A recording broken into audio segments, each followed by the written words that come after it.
Alors, super rapidement, je vous montre par quelle étape on est passé. Donc, il y a eu la première séance où on a surtout identifié les forces de chaque étudiant et on a choisi le projet d'entreprise parmi les 3 qu'on avait et on a défini les membres des 6 équipes.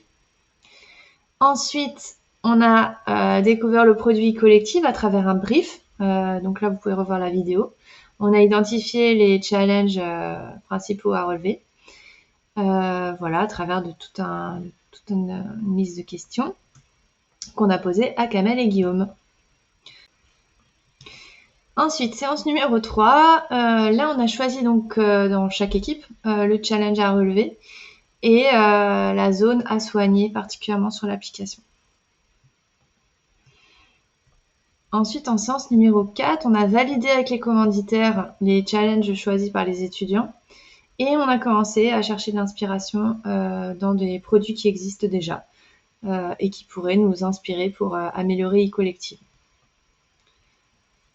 En séance numéro 5, les étudiants sont allés plus sur l'application en profondeur pour cartographier, je vais y arriver, l'expérience de l'utilisateur afin de détecter précisément là où il y a des pain points ou là où l'expérience est dégradée.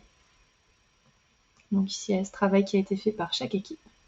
Alors pourquoi on a fait ça alors qu'on avait déjà une cartographie? C'est simplement que c'est difficile pour des designers de trouver des solutions s'ils n'ont pas exploré l'outil de leurs propres mains et identifier les problèmes eux-mêmes. Donc c'est pour ça qu'on a fait ces petits détours.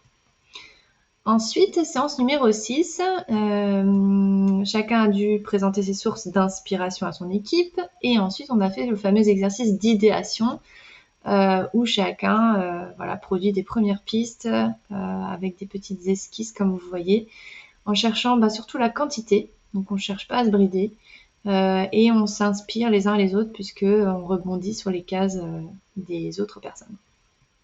Ça c'était sur Discord, en plus c'était sympa, on a quitté Zoom pour Discord. En séance numéro 7, chacun a esquissé sa propre solution en ne gardant que le meilleur des idées qui avaient été émises à la séance précédente et l'a présenter à son équipe. On avait une petite démo à Kamel et Guillaume avec l'équipe Koala. En séance numéro 8, on a voulu organiser une battle pour en fait aller un petit peu plus loin.